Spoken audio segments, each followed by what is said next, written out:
So the FAQ and the About Us page are, other than the homepage, of course, are the 3 or 2 other pages that get most views, okay?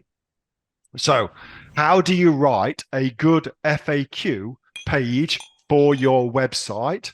Simplest way to do it is to go to listings on Amazon for products that sell a similar product to your own.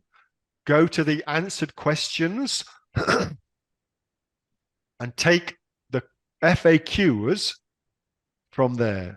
Okay, super easy.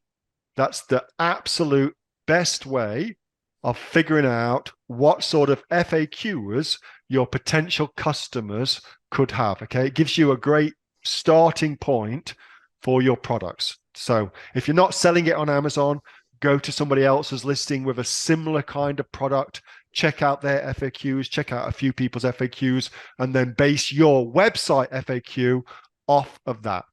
That was a video from my regular Monday night Q&A session with the members of the Aussie Online Entrepreneurs. We are a community of over 2,500 professional e-commerce sellers from right around the world, selling on everything from Amazon to Shopify, eBay to Etsy, and much more. If you'd like to find out what we're doing and how we go about helping you make your business successful, get yourself off to www.aussieonlineentrepreneurs.com.au. The link for that is in the description. Thanks so much for watching. See you next time.